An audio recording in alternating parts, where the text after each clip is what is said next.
다 같이 조용한 기도로 수요 성경 이야기 예배를 하나님 앞에 드립니다.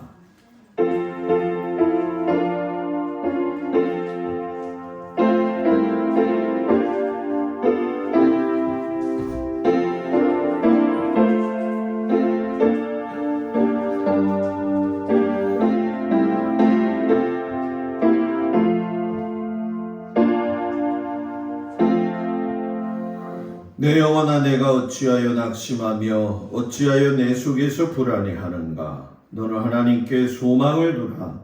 나는 그가 나타나 도우심으로 말미암아 내 하나님을 여전히 찬송하리로다. 하나님은 여긴 신이 예배하는 자가 영과 진리로 예배할지니라. 아멘. 432장 찬양하겠습니다. 433장 하겠습니다. 433장.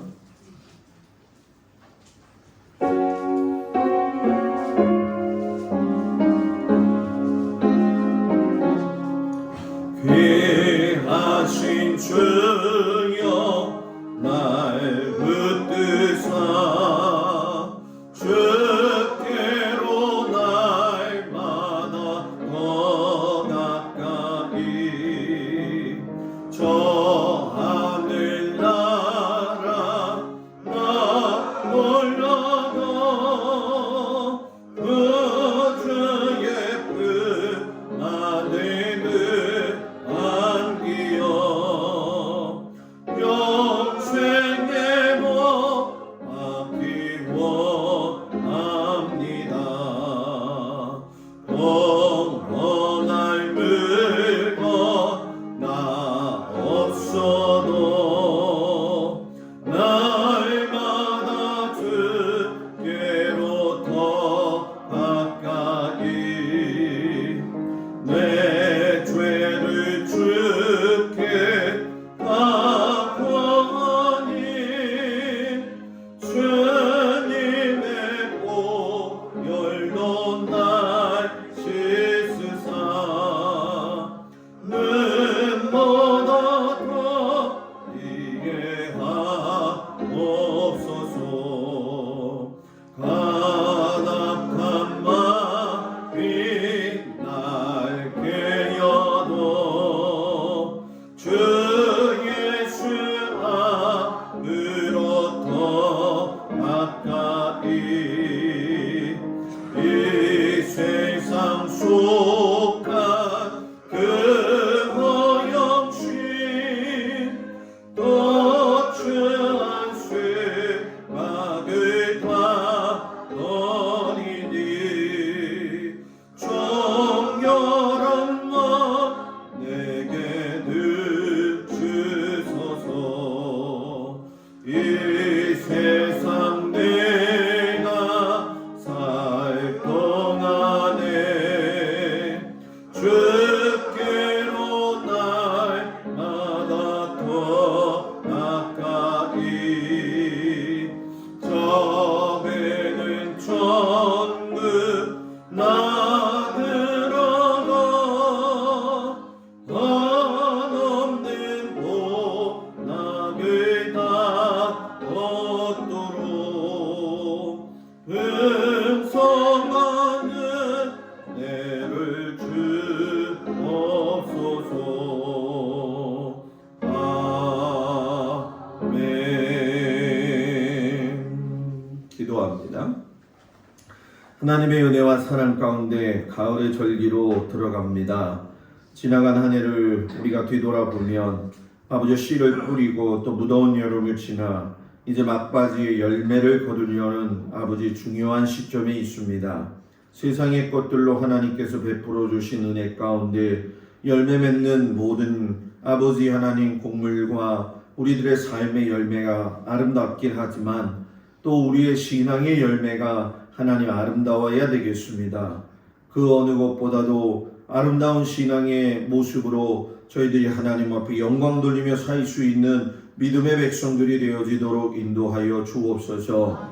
험악한 세대에 하나님 믿음을 지키게 하시고 허송세월 보내지 않게 하시며 우리의 마음을 모아 하나님을 찬미하고 하나님께 거룩한 삶을 살아갈 수 있는 귀한 은혜 주시기를 간절히 기도하고 원합니다. 우리에게 주어진 아버지 하나님 짧은 그 유한한 시간을 잘 아버지 하나님 활용하여서 인생 살 때에 아버지 하나님 후회하지 아니하고 하나님으로 인하여 기뻐하고 하나님으로 인하여 즐거워할 수 있는 은혜를 내리어 주옵소서. 하나님의 말씀을 꿀송이보다 더 달게 하여 주시사 말씀을 들을 때 아버지 영과 혼과 육이 소성케 하여 주시옵시고 무엇보다도 하나님께서 주신 이 삶의 현장에서 하나님의 말씀을 붙들고 살기에 부족함이 없는 귀한 성도들이 되어지도록 인도하여 주옵소서. 오늘도 피곤한 몸을 이끌고 주님 앞에 온 성도들을 하나님 기억하여 주시옵시고 주의 도우심과 인도하심 가운데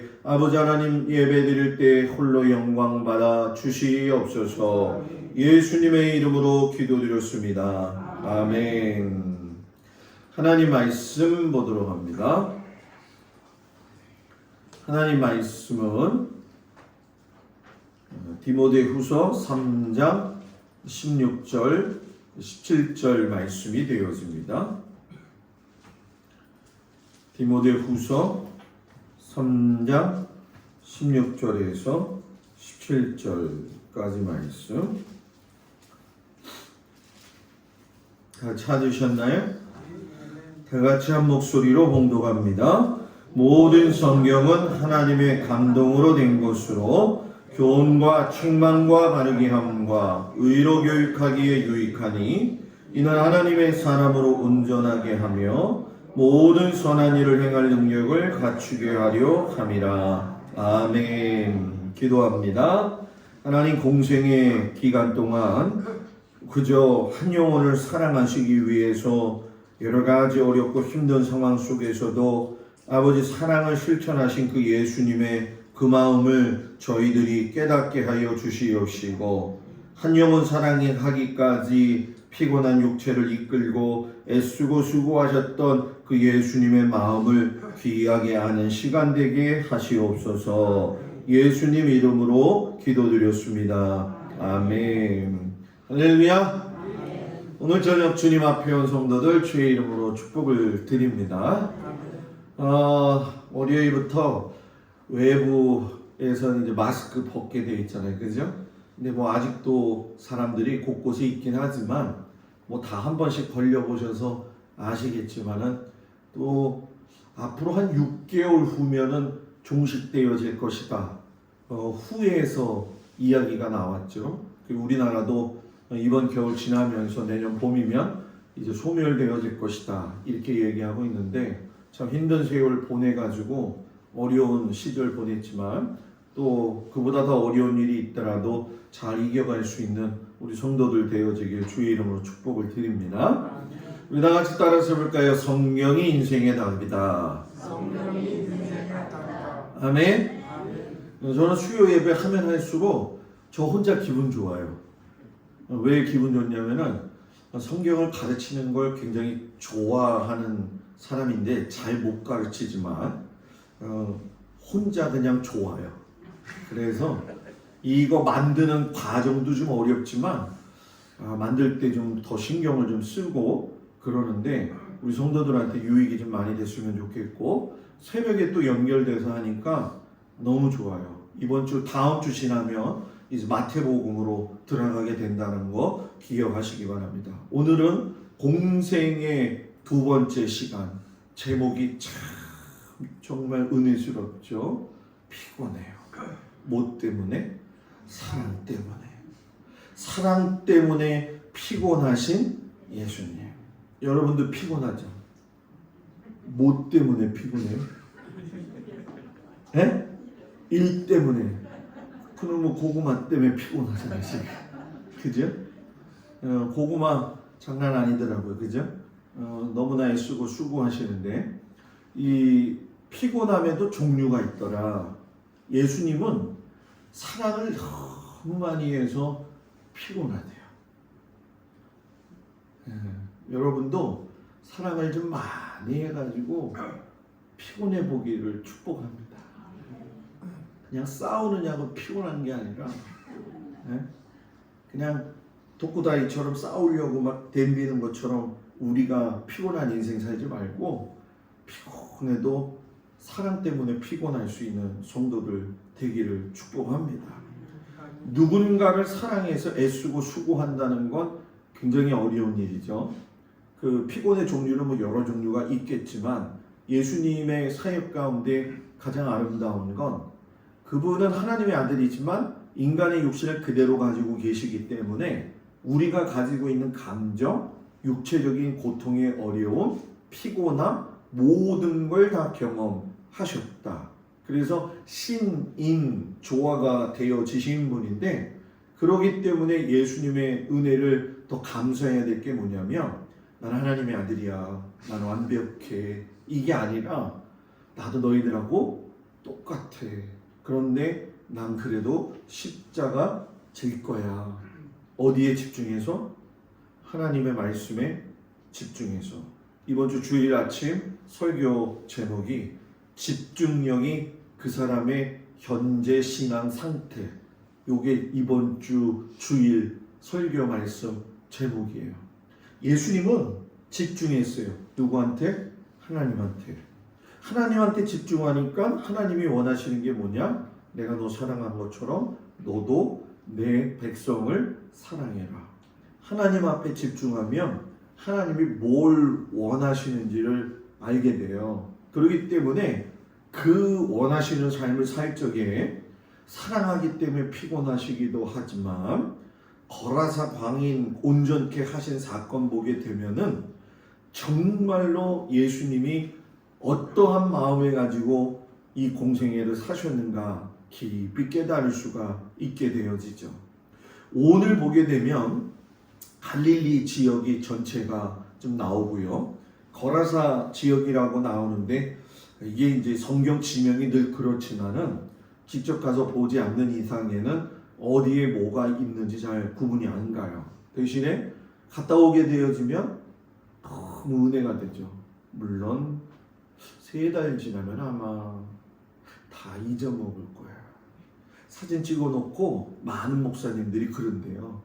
이게 이거 같고 저게 저거 같고 이게 갈릴리 바다냐 지중해냐 뭐 자꾸 헤맨다고 이야기를 하시더라고요. 근데 저는 사진만 보면은 제가 찍은 거 어딘지 정확하게 알고 있거든요. 갈릴리는 예수님의 주 사역 무대, 거라사는 갈릴리의 동쪽 지역, 요즘 말로 이야기하면 요르단 지역을 이야기하는 거예요. 여기서 예수님과 12제자와 거라사인의 이야기가 오늘 나오죠. 예수님이 한 영혼을 사랑하실 때에 정말 관심을 갖고 하신 게 있어요. 그게 무엇이냐면은 불쌍히 여겨주시는 긍휼의 마음이 있었다는 거예요. 하나님의 사람에게 정말 필요한 거는 내가 긍휼함을 가지고 많은 사람들을 대하고 있느냐 이걸 보아야 돼요. 세상 사람들은 긍휼이라고 하는 단어를 사용하기보다는 그냥 도와준다, 돌본다 이런 의미의 뭐 우리가 연말쯤 가고 또는 뭐 요즘 텔레비에 항상 그 후원금 뭐 월드비전이라든가 뭐 여러 종류의 기아대책이라든가 하는 경우가 있잖아요. 물론 기독교인들이 많이 그걸 하지만 일반적인 세상 사람들도 돌본다는 개념은 가지고 있어요. 그러나 예수님의 입장에서 유일하게 가질 수 있는 언어의 선택 중에 가장 아름다운 건 뭐냐? 긍휼히 여기시는 마음이었다라는 거예요. 그래서 예수님의 목회가 가장 특징적인 것이 무엇이냐면 직접 찾아가셨다. 첫 번째. 목사는 당연히 찾아가야 되고 뭐 우리 장로님도 찾아가셔야 되는데 장로님도 그렇고 인도자님들도 찾아가야 되고 저희 교회 그 지금 설교가 나가고 있거든요. 그러면은 이걸 보시는 분들이 있어요. 그런데 그분들의 공통적인 이야기 중에 한 가지가 어저께 들었거든요. 서울의 큰 교회를 다니시는 분들인데 그분들이 하나같이 이야기하는 게 서울의 큰 교회를 다니면 목사님이 담임 목사가 있고 부목사가 있는데 돌보지를 않더라. 그래서 자기들이 꼭 목자 없는 양과 같다 이렇게 느낀다고 이야기를 하더라고요. 그러면서 우리 교회를 보면 모르겠어요. 하여튼간에 재밌어 보이는데 그래서 10월 달에 어떤 사람은 들어와가지고 같이 예배 보겠대요. 그런 사람들 좀 와가지고 계속 일로 다니면 안 될까? 전원교회처럼. 요즘 여러분 전원교회도 많잖아요. 그죠? 그 정도로 우리 교회가 다른 교회 사람들한테 보여지는 지금 현상 중에 하나는 교회의 구성원들이 목사님이나 모든 성도들이 이렇게 아름답게 가는 게 보이나 봐요. 보이는 걸 어떻게 해요? 안 보이는 건 어쩔 수 없지만 저도 뭐 서울에서 이렇게 살아본 시간을 계산해 보니까는 한 17년, 8년 살았더라고. 그래도 서울에서 제가 17년, 18년 살았다고. 그런데 저희 집사람이 저한테 하는 말, 서울에 살았어도 목회 스타일은 시골이야. 서울에서는 이렇게 권사님들 찾아뵈면 전화해야 되죠. 또 신방도 잘 안 받으려고 해요, 요즘 사람들은. 근데 우리 뭐 교회는 뭐 미안한 얘기지만 좋아하시는지 안 좋아하시는지 모르시겠지만은 틈만 나면 전화하고 틈만 나면 가서 보려고 그러거든요. 예수님이 그러셨다는 거예요. 직접 찾아가셨다. 그리고 어루 만지셨다. 예수님의 특성상 이게 굉장히 좋은 건데 이게 지금 요즘에 이제 목회자들의 성윤리가 문제가 되기 때문에 그렇지만은 예수님은 가면은 항상 사람들의 그 아픈 손, 머리 위를 이렇게 얹어놓고 기도하시고 불쌍히 여기셨거든요. 그게 참 좋은 것 중에 한 가지가 뭐냐면 사람은 있잖아요. 이렇게 손을 붙잡으면 온기가 전해지잖아요. 온기가 안 전해져요? 온기가 전해지잖아요. 이 온기가 전해지는 거, 이 사람의 몸은 에너지 자체이기 때문에 여기서 나오는 그 에너지가 좋은 에너지면 다른 사람한테도 좋은 에너지를 준대요. 어때요, 여러분들의 에너지는? 성도들하고 서로 악수 많이 해요. 그 코로나 때문에 그냥 악수도 못하고 그렇게 살았었는데 저도 할 수만 있으면은 성도들하고 악수하고 그러거든요. 그게 좋아요, 저는. 왜 좋냐? 그냥 살아가니까 좋아. 뭐 이유가 뭐 있어? 네? 악수하고. 지금도 저는 둘째 딸하고 여러분 미안한 얘기지만 둘째 딸이 저를 딱 껴안고 부비대고 그래요. 그 다 큰 애가. 네? 근데 뭐 저와 여러분과의 관계, 성도들과의 관계 속에서 제일 중요한 건 찾아갈 수는 있죠. 악수할 수는 있죠. 세 번째, 들어주는 거. 들어주는 훈련이 필요해. 우리나라 사람들은 들어준다고 시작하고 자기가 다 얘기하고 끝내. 기승전결. 이 상담할 때의 제일 중요한 것 중에 한 가지는 들어주는 훈련이거든요.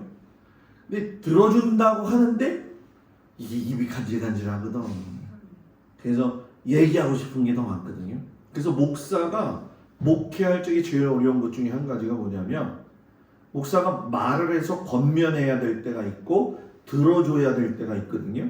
이게 혼동되면 안 되는 거죠.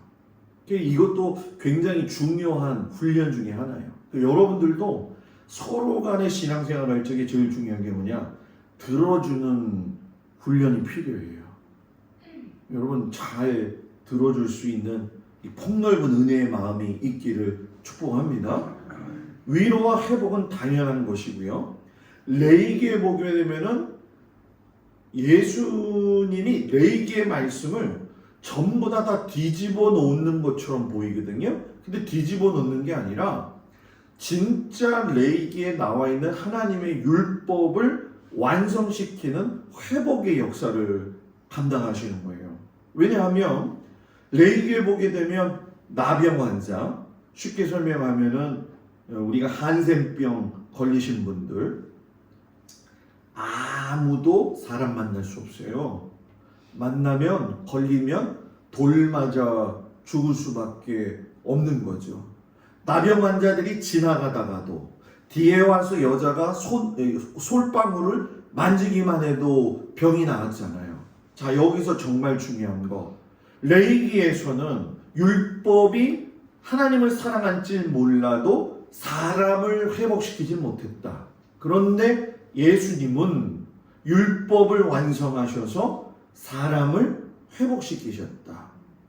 레위기에는 부정한 사람을 정한 사람이 만지면 정한 사람이 부정한 사람 되지만, 예수님은 정하신 하나님의 아들이기 때문에 부정한 사람을 만나도 부정해지지 아니하시고 부정한 사람을 정하게 하셨다. 시작.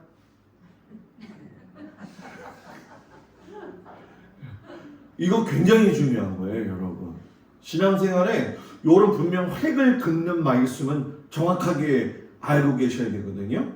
레위기에서도 마찬가지잖아요. 또 먹을 것과 먹지 말아야 될 것. 뭐 예를 들면 우리가 비늘이 있는 거냐 없는 거냐, 핏째 먹어야 되느냐 말아야 되느냐. 그러면 우리나라 사람들은요, 구약 시대 율법으로 따지면은 하나님 백성이 될 수가 없어요.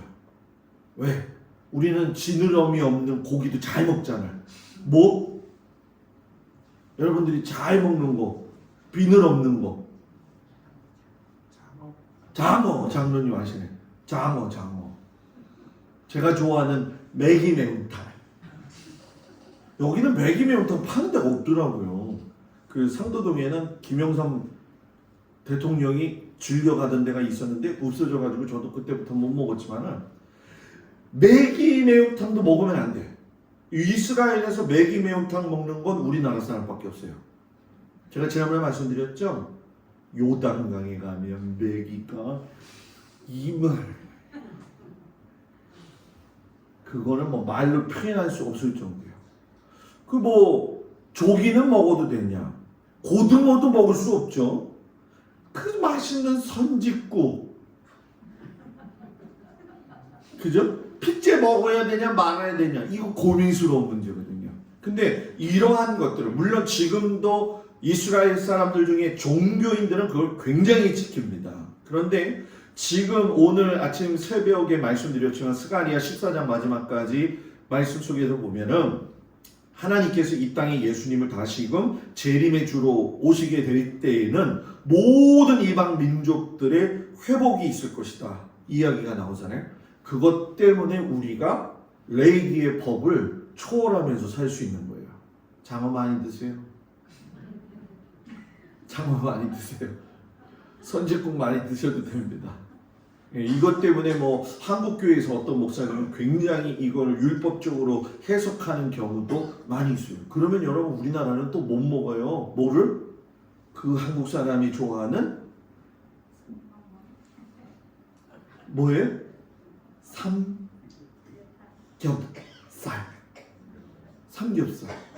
삼겹살 맛있잖아요. 안 맛있는 것처럼 다들 보이시는데 진짜 좋아하잖아요, 그죠? 삼겹살 먹으면 안 돼요. 지금도 우즈베키스탄 사람들 일하러 들어오게 되면 무슬림 사람들은 여러분 뭐예요? 이 돼지고기 먹지 않잖아요. 그거하고 똑같은 현상이다 생각하시면 돼요. 그리고 예수님이 오셔서 중요한 건 뭐냐? 율법 시대에는 제사드렸어요. 그런데 수가성 여인하고, 이제 다음 주에 그런 얘기 하겠지만, 수가성 여인이 물 들어왔는데 그 여자가 막 이 얘기 저 얘기 하는데 결론이 뭐냐? 너 남편 있냐? 5 있지? 이 얘기가 아니야. 결국은 무슨 얘기냐? 예배를 잘 드려야 된다. 그러니까 예전에는 번제, 소제, 화목제, 속건제, 속죄제 드리느냐고 얼마나 힘들었어요. 그죠? 지금도 우리가 구약시대 살면 여러분들 교회 올 적에 양 하나씩 끌고 와야 돼요. 양 하나씩 끌고 와야 되는 거예요. 정말 힘든 거예요. 이스라엘의 절기 때에는 다시 예루살렘으로 다 가야 돼. 율법을 안에 있으면. 지금도 유대인들은 여호와의 절기가 되어지면 전 세계에 있는 사람들 중에서 종교인 거의는 다 예루살렘으로 들어옵니다. 그 정도로 특심하거든요. 그러니까 제사 회복을 통해 가지고 예배가 정말 중요하다. 너희가 너희 마음에 나를 모시고 있으면 거기가 성전이 되어진다. 그래서 항상 여러분들이 교회 와서 예배 드리는 것도 감사하지만 여러분의 삶의 현장에 가서 거기서 기도하고 찬송 부르면 거기도 예수님이 계시더라. 그래서 속회 예배가 정말 중요한 거예요. 왜? 거기서 또 하나의 예배를 통해서 자기 점검이 필요하기 때문에. 그래서 참 좋은 거예요. 주일 아침 예배 드리죠. 주일 저녁 예배 드리죠. 수요일날 잊을만 하면 또 예배 드리죠. 또 잊을만 하면 금요 심야 예배 드리는데 요즘은 금요 심야 예배가 많이 없어졌어요. 그리고 나서 새벽 예배 드리죠. 새벽 예배도 없는 교회가 참 많아요. 근데 우리는 참 열심히 감당하고 있는데 여러분들 꼭 나오라는 얘기는 아니에요. 그렇다고 안 나오라는 것도 아니고 본인의 믿음에 따라서 시기적절하게 믿음 생활에 여러분들이 잘 감당하세요. 내가 어느 정도 이렇게 살다가 보면요, 내 신앙이 뭔가 좀 딴 길로 갈 때가 있어요. 그때는 제일 점검해야 될 게 뭐냐? 예배 잘 드리고 있느냐? 이거예요. 예수님은 그렇게 감당하시고 회복시키셨다는 거죠. 그래서 사람을 사랑하는 예수님의 손이라고 이야기했는데 여러분 실상 예수님의 병 고침의 치유 역사를 보게 되면 말씀으로 거치셨죠. 베드로와 야고보와 요한도 성전 미문에 앉아 있었던 앉은뱅이를 고칠 때에 나는 돈 없어. 그러나 내게 있는 모든 것 우리 주 예수 나사렛 그리스도의 이름으로 일어나 뭐예요? 걸으라. 말씀으로 고치셨거든요. 그런데 여러분 이제 일일이 한 사람 한 사람 예를 들면 나병 환자 같은 경우 손을 내밀어서 안수하시고 베드로의 장모 손을 만지시고 회당장 야이로의 딸 죽었었죠. 손잡아 일으키고 귀먹고 말 더듬는 사람 지난주에 에바다 했었죠. 손가락으로 귀에 집어넣고 침 발라서 붙였던 거 기억나시죠? 네? 특별한 모습들 맹인 마가복음 요거 참 중요한데 마가복음 8장 23절에 보면 예수님이 맹인의 손을 붙잡으시고 마을 밖으로 뭐예요? 데리고 나가사 눈에 침 뱉는 것도 중요한데 여기서 중요한 건 뭐냐면 맹인의 손을 붙잡았다라는 얘기는 여러분이 맹인이었다고 생각해봐요. 예수님이 손 붙잡지 않았으면 여러분 어떻게 걸어 다녔을 것 같아요? 이게 뭐예요? 지팡이. 그런데 예수님이 맹인의 손을 붙잡으셨다는 건 내가 너 지팡이 돼준다는 거예요. 예수님은 내 지팡이. 예수님은 내 지팡이. 나를 갖다가 그렇게 인도해 주시는 그 예수님. 그 손길, 그 손이 나중에는 나의 죄 때문에 십자가에 못 박히시는 귀한 하나님의 역사를 감당하셨다는 거죠. 이 사랑을 알면 인생을 헛되게 살 수가 없는 거죠. 그리고 예수님의 치역 가운데 보통 나타나는 기적을 보게 되면은 처음에 아까 이야기했던 예수의 사역의 제일 첫 번째 예수님의 마음 무슨 마음? 긍휼의 뭐예요? 마음. 실상 다 병자들, 아픈 자들, 그리고 뭐 과부도 마찬가지겠지만은 예수님이 보실 때의 그들의 인생은 산산이 부서진 인생들이에요. 지금도 어찌 보면 우리도 하나님 앞에 부서진 인생으로 살고 있는 존재였지만 국률의 마음을 가지신 그 예수님이 우리를 지금도 그렇게 바라보고 계시다는 거죠. 그리고 예수님의 신성인데 쉽게 얘기하면 뭐냐? 꼭 예수님은 자신이 고치셨지만 그 절차를 밟으세요. 그게 누구냐? 제사장한테 가서 보여라 이 얘기를 하세요. 그냥 났으면 그만이잖아요. 아 좋다 하고 가면 되잖아요. 근데 왜 제사장에게로 가라고 했을까요? 시간이 남아서 성경을 잘 알아야 돼요. 제사장에 가라고 하는 얘기는 뭐냐 하면은 병 걸린 사람들은 당시에 죄인 취급받았어요. 그러니까 너 나병 환자였지, 너 부정한 사람이었지만 이제 정하게 됐으니까 누구한테 가라? 제사장한테 보이고 하나님 앞에 고침받았지만 사회생활도 복귀가 돼야 된다. 그러니까 사회로서의 회복의 관계까지도 예수님은 대단히 신경을 쓰신 거예요. 그래서 믿는 자에게 있어서 제일 중요한 건 뭐냐? 내 신앙만 중요한 게 아니라는 거예요. 내가 어떻게 사회 속에서 녹아 들어갈 것이냐. 녹아 들어갈 것이냐. 하여튼간에 녹아 돌아갈 수 있어야 돼요. 녹아 들어갈 수 있어야 돼요. 이번 주에 마을에 한 분이 저한테 전화가 왔어요. 뭐 이름 되면 아시겠지만 뭐 이름 안 되고 세상에 1시간을 통화했네. 마을 분이랑 1시간을 통화했어요. 그러면서 본인의 이야기도 하고 제 이야기도 하고 지금의 교회 상황 그리고 마을의 상황도 지금 이야기하고 하면서 여러 가지 고민스러운 부분들도 같이 좀 나누기도 했지만 뭔가 느낀 게 있어요. 제가 그게 뭐냐면 교회를 지금 유심히 보고 있다라고 하는 거예요. 그리고 교회의 성도들이 어떻게 하는지를 또 유심히 보고 있고 그 사회 속에서 녹아들고 있느냐. 목사님 그게 가능할까요? 저한테 물으시더라고요. 그래서 그랬죠. 제가 할 수는 없지만 우리 동막교회도 이제는 지나간 과거의 얽매인 모습을 따라 사는 게 아니라 동막에서 뭔가 할 수 있는 교회가 되어야 된다. 저는 그 일에 수고하고 싶다. 그러니까 당신도 좀 도와줬으면 좋겠다. 제가 이야기를 했어요.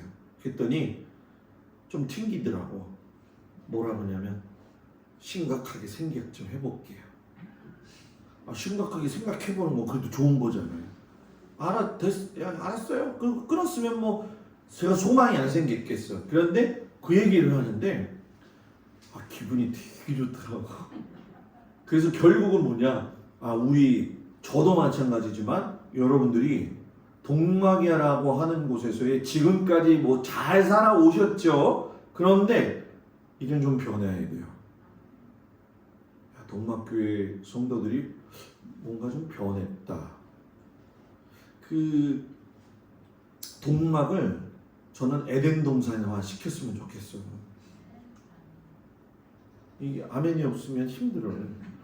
동막을 에덴 동산화 시켰으면 좋겠어요. 네. 싸우지 말고.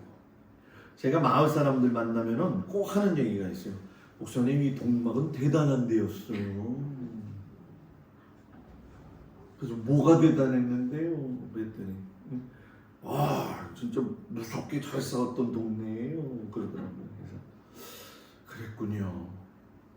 여하튼 우리 동막은 앞으로 변해야 됩니다.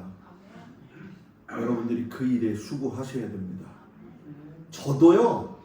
동네 사람 만나면요. 진짜 끝없이 웃기만 해. 인사 한 번도 안 써 저는. 웃으면서 인사 정확하게 하고 그래요. 제가 고개 뻣뻣하게 들고 들어가봐요. 저 목사 저거 고개 뻣뻣하네 저거 이렇게 나오잖아요. 근데 아니라는 거예요. 목사님 내가 여기 동막에서 산 게 태어나가지고 여기까지 지금 살고 시집와서 지금까지 살고 있는데 그게 어떻게 고쳐지겠어요? 고쳐야 돼요. 고쳐지지 않으면 마을의 복음화는 이루어지지 않는다는 거예요. 사랑 때문에 피곤하신 예수님, 집에 들어가면 다 쫓아와. 다 쫓아와요. 밥 먹을 시간도 없고 고물에서 베개를 베고 주무셨다. 이 얘기가 뭐냐면 갈릴리 티베리우스 지역에서 거라사 지역에 광인이 있다라는 얘기를 듣고 풍랑이 있는 그 와중 속에서도 배 타고 가시면서 뱃머리 밑에 들어가 가지고서 너무 피곤하셔가지고서는 주무셨다는 거예요. 뭐 때문에? 사랑 때문에. 사랑 때문에. 그래서 사랑은 진짜 아무나 하는 게 아니에요. 난고곡분이 하는 게 아니라는 거예요. 사랑은 자기의 희생이 있어야 돼요. 그래서 저도 그렇지만 우리 성도들이 희생할 줄 아는 법을 배우는 건 그리스도인의 아름다운 신앙생활의 모습이다. 난 희생 못해. 난 버틸 거야.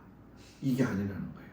때로는 좀 손해를 보는 게 좀 내가 책 잡히는 것처럼 보이는 것 같지만 그게 아니에요. 다 나중에 나한테 좋은 것으로 돌아오게 돼요. 그래서 거라사 광인을 갈 적에 갈릴리 바닷가에서 수많은 병자 고치시고 바다에서 배 타고 밤에 인도하시다가 광풍에서 뭐예요? 주무시고 거라사에 들리셨더니 무덤 사이에 있는 귀신 들린 한 사람이 돌아다니는데 옷 벗고 돌아다니는 거예요.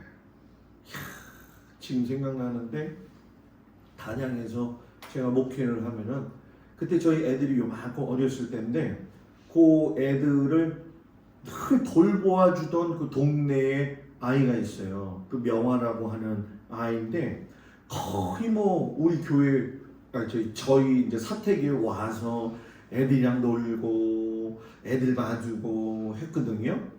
그 할머니 권사님이 이 남편이랑 사는데 남편 되시는 이제 집사님이 뭐 연령이 굉장히 그때도 많으셨죠. 지금은 두 분 다 돌아가셨는데 그 당시에 2000년도에 초가집이 있더라고. 그런 집이에요. 동네에서 산 꼭대기 있는데 이 할아버지가 아프셔요. 그래가지고 그 방에서 세수하고 그 방에서 목욕하고 그 방에서 화장실 보고 그 방에서 잠도 자고 이게 별로 이게 공감이 안 오죠? 미안한 얘기지만 여러분 중에 거기 들어가면은 아마 10분도 안 있어서 나올걸? 거기서 밥 먹고 거기서 자고 거기서 목욕하고 거기서 머리 감고 거기서 화장실 보고 도대체 얼마나 깨끗하게들 사는지 우리 권사님들은 별로 모르시는데 이 할아버지가 귀신이 확 들어오면요 옷을 벗고 산을 뛰어다녀. 그 할아버지 붙잡으려고 권사님이 쫓아다니시는 거예요. 아유, 그 할아버님 지금도 생각나요.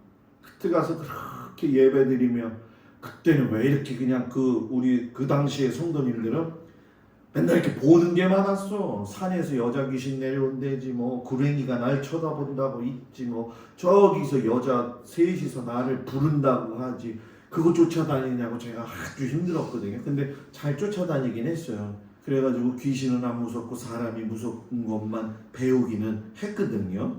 아유, 그때 그분을 보니까 정말 제 마음속에 이 거라사 광인의 보시는 예수님의 마음이 어땠을까? 그 아이가 지금 커서 저희 큰애 안양에서 사는데 그 옆에서 우연하게 또 살고 있더라고요. 그래서 이번에 만나가지고요. 결혼식 때 저도 처음 봤어요.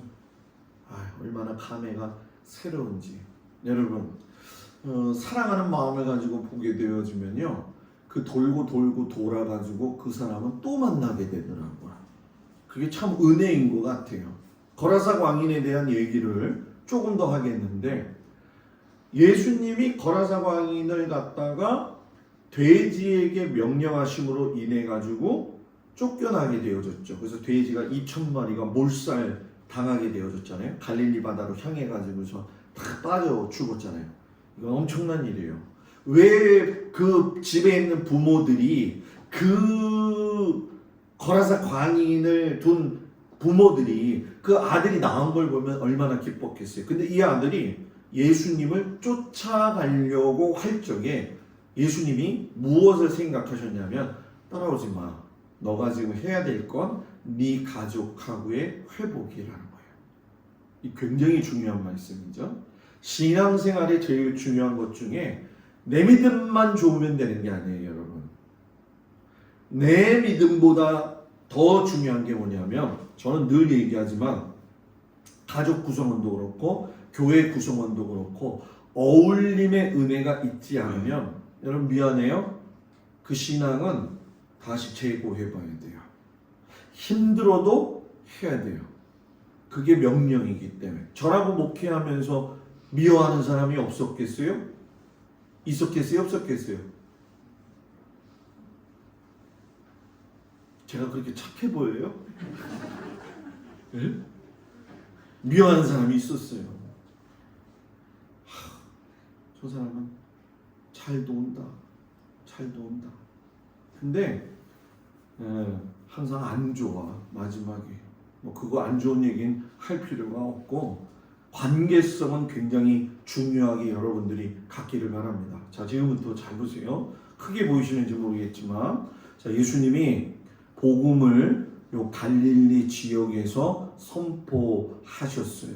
그리고 광야에서 유혹을 이겨내는데 요게 이제 사역하기 직전에 40일 유대 광야에서 3가지 시험 받으신 거. 제가 요걸 왜 기억하라고 하냐면 이따가 사진을 다 보여드리려고 하기 때문에 요거 우리 한 5분이니까 안 잊어먹겠죠, 그죠? 잊어먹으면 집에 가서 또 보면 되니까. 자, 그리고 자, 예수님이 갈릴리 지역에서 자 보시면은 예수님이 가버나움이 아닌 어디서 벳세다에서 처음 베드로와 야고보와 요한을 부르시고 가버나움에 가셔가지고서는 회당에서 가르치시고 갈릴리 온 지역 어디까지? 나사렛 그리고 가나 혼인잔치 지역이 바로 이 지역이에요.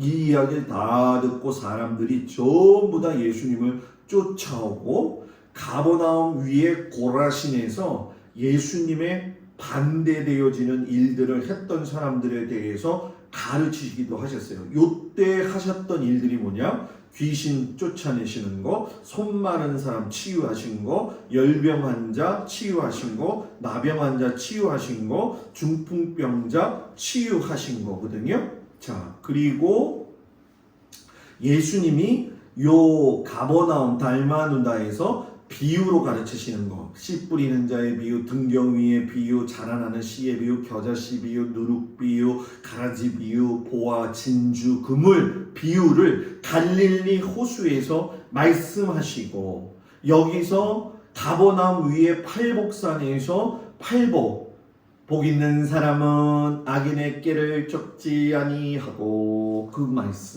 그 말씀을 선포한 팔복의 장소가 있어요. 그러면 이게 딱 보면은 언덕이거든요.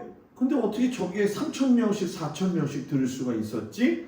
바다에서 갈릴리 호수에서 이렇게 바람이 위로 불으면 위로 바람 타고 예수님이 하신 말씀이 그대로 들려줘요.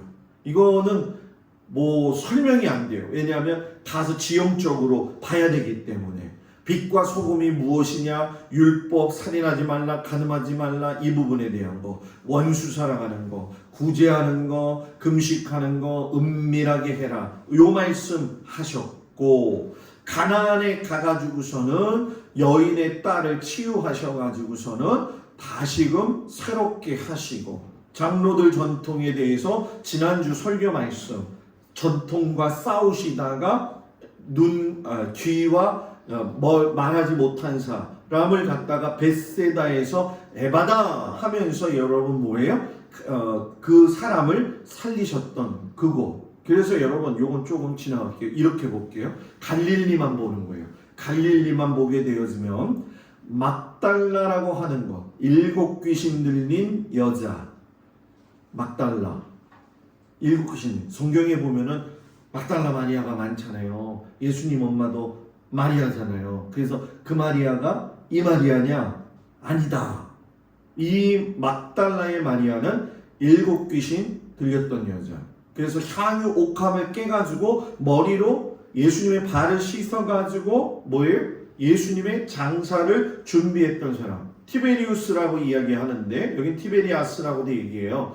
여우 헤롯 여기서 분봉왕 역할을 했던 것이고, 요 김네사렛이 아니라 보통 김네사렛이라고도 하고 게네사렛이라고도 이야기하는데, 요 옆에 가게 되어지면 팔복산이 있고 그 옆으로 가게 되어지면 가버나움, 베드로의 장모가 열병 걸렸을 때에 고치셨던 그 장소, 벳세다에서 오병이어 기적, 그리고 이 쿠르시 게르게사라고 이야기하는데 우리 성경말로는 거라사 해가지고서는 돼지떼가 몰살한 지역이 바로 이 지역이에요. 그래서 제일 먼저 가봐야 될 곳이 뭐냐? 돼지떼가 몰살한 지역인 거라사.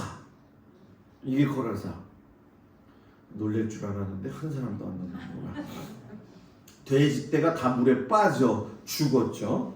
이 거라사 지역은 지금도 갈 수는 있습니다. 근데 뭐 다 그렇지만 요즘 추세가 보니까 성지 순례를 갔다 온 사람들이 기본적인 거는 간 사람들은 보통 보니까 아주 세밀하게 드러나지 않은 부분을 찾아가는, 요즘 성지 순례 가는 분들이 굉장히 많아요. 지금 코로나가 막 이제 해제가 되어지면서 지금 제가 아는 목사님만 해도 지금 4분 5분이 지금 들어가서 지금 다니시는 거를 그 페이스북에다가 올려주셔서 제가 보고 있는데, 제가 못 본 곳도 몇 군데 이렇게 올리시는 걸 보면서 참 그러다. 이 거라사 지역은 이방인 지역입니다. 자, 이건 뭐냐? 바니아스 폭포라고 하는데, 헐몬산의 이슬이 너무나도 아름답다 이렇게 얘기하잖아요. 그죠? 헐몬산은 이스라엘의 최고 북부에 있는 산인데 눈이 덮인 산이에요. 거기서 녹아서 흘러내린 물이 이 바니아스 폭포를 거쳐가지고 단에서 갈릴리로 내려가서 갈릴리에서 물이 빠진 것이 사해로 내려가게 되는 거예요. 그래서 여기가 수원지다 생각하면 되고, 이 바니아스 옆에 바로 단과 부엘세바, 쉽게 생각하면은 여러분 뭡니까? 여로보암이 단과 베델의 그 제단을 만들었잖아요. 그랬을 때에 그 단제단이 만들어졌던 곳이 여기에요. 그래서 여기에다가 여로보암이 만들어 놓고 더 이상 가지 마 했던 최고 북부 지역. 그리고 이것은 갈릴리 바다 호수이면서 아르벨산이라고 해가지고선 그 갈릴리 전체를 바라볼 수가 있는 곳인데, 바로 요 지역이 게네사렛 지역. 게네사렛 지역을 확대하면 이렇게 되죠. 그럼 여기 동그란 게 있죠, 그죠? 여기 동그란 게 하도 가뭄이 심해가지고 1990년대인가 이 갈릴리 호수가 굉장히 말랐어요. 말라가지고 이 게네사렛 근처에서 예수님 당시에 타던 배가 발견됐어요. 그래가지고 발견됐는데 이런 모습이 되는 거죠. 이걸 갖다가 잘 가져와가지고 게네사렛 아까 보여준 그 동그란 건물 안에 가면 게네사렛 배를 복원시켰어요. 이게 예수님 당시의 배의 원형 모습입니다. 그리고 아까 아르벨산 왼쪽으로 보게 되면 마을이 밑에 있어요. 여기가 7 귀신 들린 막달라 마리아가 살던 동네예요. 예수님이 여기서 말씀 전하시다가 어떻게 됐어요? 이 여자가 딱 향유옥합 깨가지고서는 예수님 머리에, 예수님 그 발에다가 그 자기 머리를 놓고서 막 이렇게 했던 그 장소. 아까 아르벨산이랬죠? 갈릴리 호수에서 바라본 아까 아르벨산 꼭대기. 여기서 게네사렛 본 것이고, 여기서 여기에 막달라 마리아 7 귀신 들린 여자의 동네가 있고, 요것이 무엇이다냐? 뭘까요? 개천? 유권사님이 가서 너무 실망했다고 하는데 요단강. 목사님, 이게 요단강이에요? 우리나라처럼 한강 좋은 데는 없어요. 여러분, 영국에도 템즈강이라고 있잖아요. 템즈강 이렇게 우연스럽게 봤어요, 한번. 그랬더니 저게 한강하고 비교했을 때는 강 같지도 않더라고요. 그 정도로. 요단강 가면 처음에 사람들 다 실망해. 그래도 여기는 물이 많은 곳이에요. 물 없는 곳에 가면 여기가 어떻게 요단강 건너가 만날이 며칠 후 할 적에 대단히 은혜 받았는데 갔는데 요따만 하거든. 그런데 이 요단강이 우기가 되어지면 여호수아가 법궤가 딱 들어갔을 때 발 닿으니까 제사장들이 발 닿으니까 층층층층 쌓인 것처럼 물이 엄청 불어나요. 그래서 제가 두 번째 동작지방 장로님들 모시고 여기를 지금 이 요단강 세례토는 두 군데가 있어요. 메기가 많은 곳 거기 한 군데가 있고 여기가 바로 이쪽은 요르단 땅이고요. 이쪽은 이스라엘 땅이에요. 그때 갔는데 거기 갔는데 너무 은혜를 받았어. 예수님 같은 목사님이 있더라고. 하얀 가운 입어가지고요. 다 세례 받았는데도 특별한 은혜를 누리고 싶은 사람들은 여기서 세례를 다시 해요. 세례를.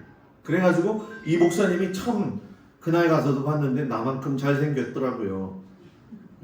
별로구나.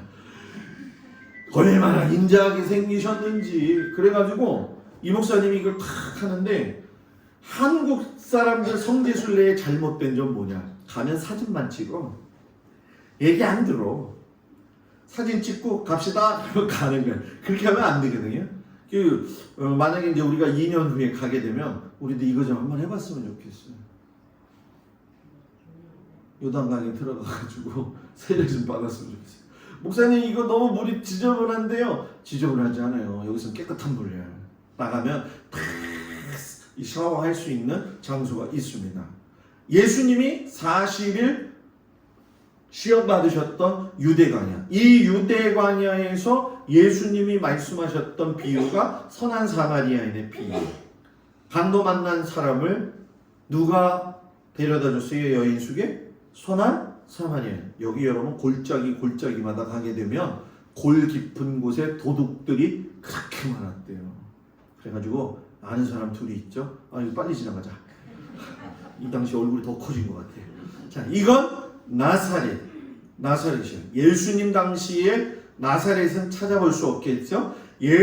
나사렛 힐이라고 해서 나사렛 최고 높은 지역에 가면은 우편으로 나사렛이 보이게 되어지고 한 요 정도의 마리아가 너 애기 낳을 거야, 예수님 낳을 거야 이야기했던 수태고지 교회가 있어요. 그래서 지금 제가 여기에서 우측으로 찍었는데 정면으로 찍으면 요런 산이 보여요. 이 산이 뭐냐? 다볼산.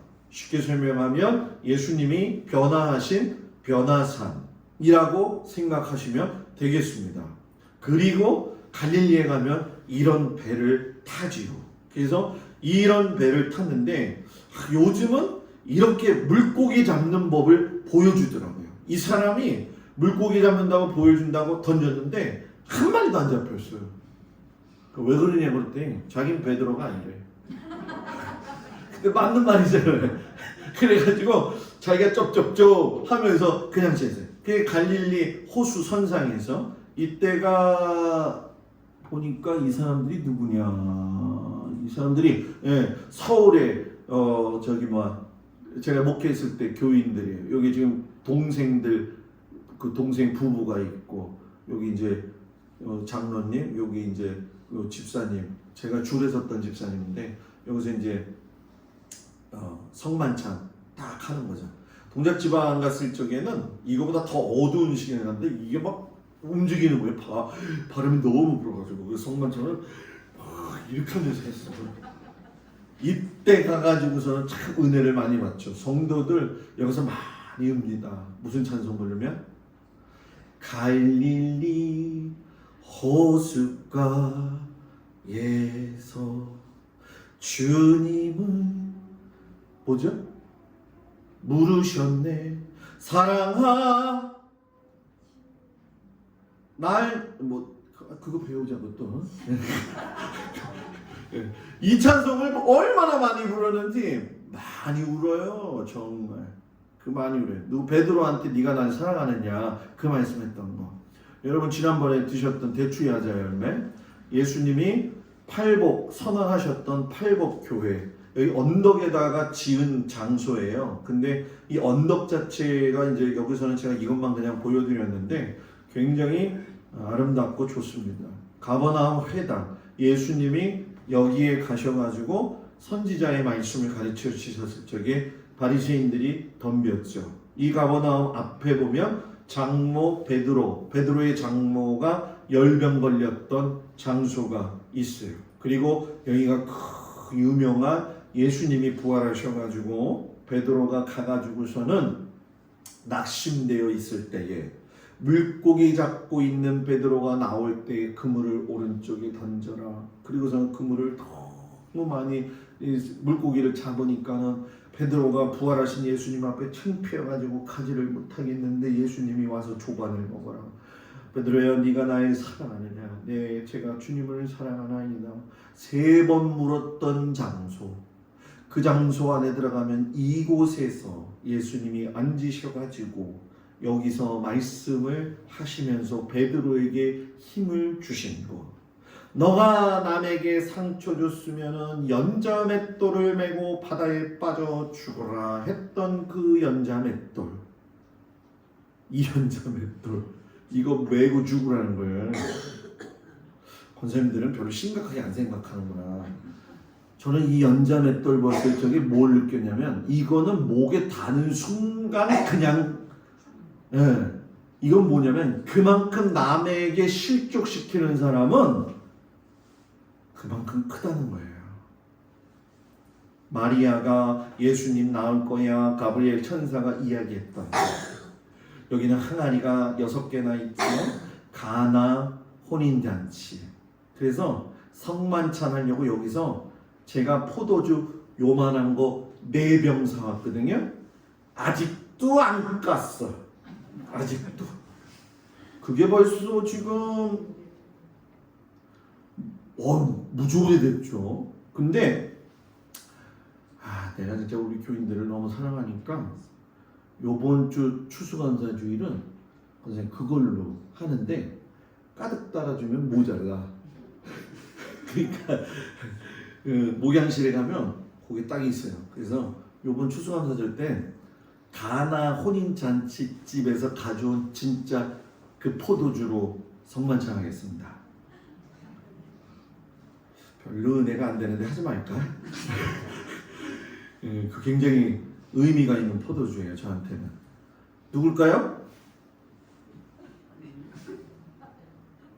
갈멜산에서 쌓은 번제물을 불렀어. 엘리야. 갈멜산 위에. 갈멜산 어디서 그랬냐? 여기서 그런 거예요.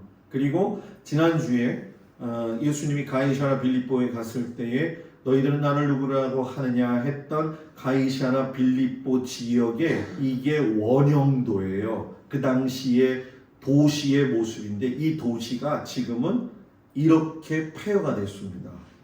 그 정도로 세월이 흘렸죠. 삭개오가 올라간 뽕나무, 그 뽕나무 위로 보게 되면 시험산, 예수님이 사단이 나타나서 나에게 절하라. 온 천하 만물을 보여주면서 내가 너에게 이거 다 죽게 했던 그 사단이 데리고 올라갔던 이곳. 제가 갈 적에는 여기는 케이블카가 있어요. 케이블카 타고 직접 올라갑니다. 케이블 타고 직접 올라가게 되면 요 케이블카 보이죠? 요거 타고 쭉 올라가는 거예요. 그러면 올라가다 보면 여리고 성터가 보이게 되죠. 여기까지만 오늘 보여줄 거예요.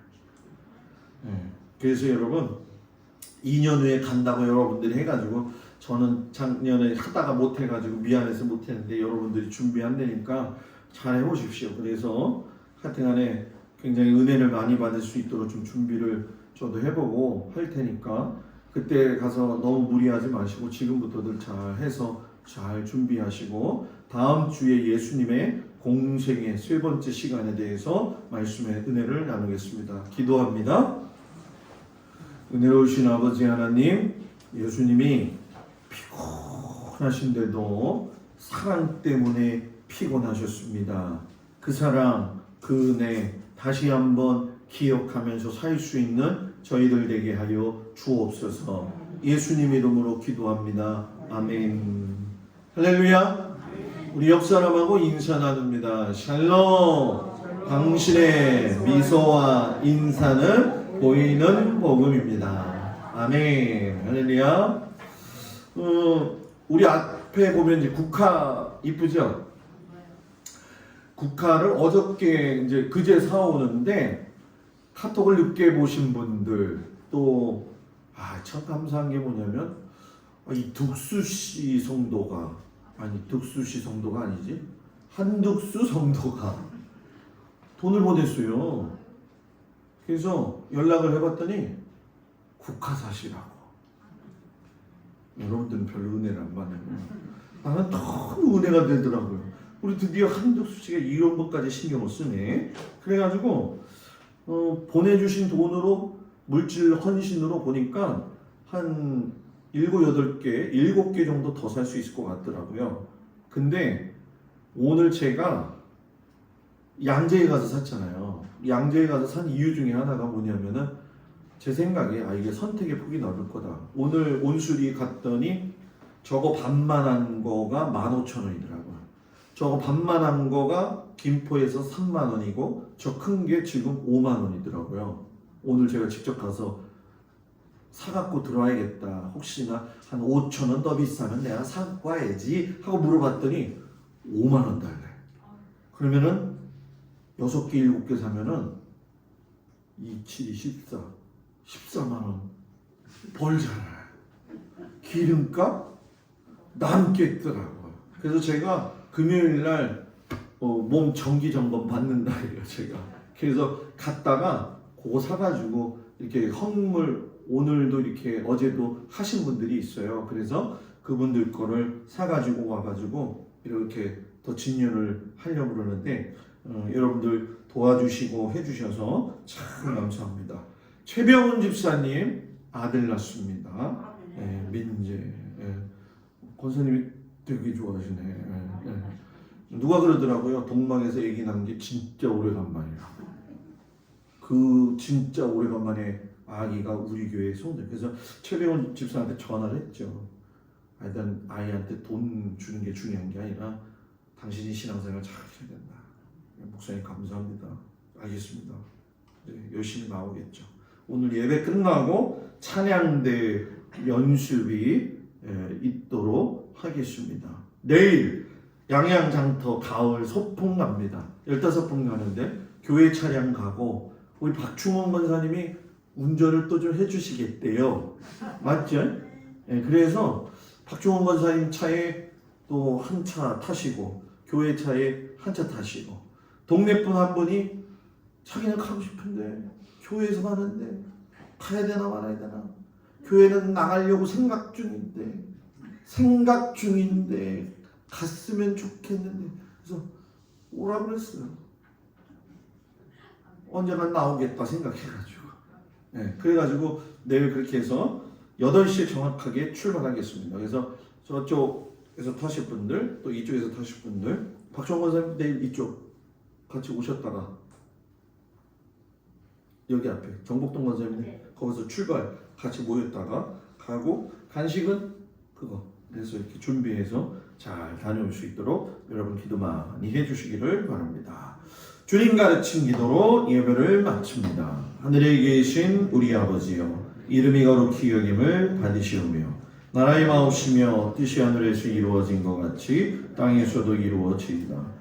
오늘날 우리에게 일용할 양식을 주옵시고 우리가 우리에게 죄진 자를 사하여 준 것 같이 우리 죄를 사하여 주옵시고 우리를 시험하지 말게 하옵시며 다만 악에서 구하옵소서. 나라와 권세와 영광이 아버지께 영원히 있사옵나이다.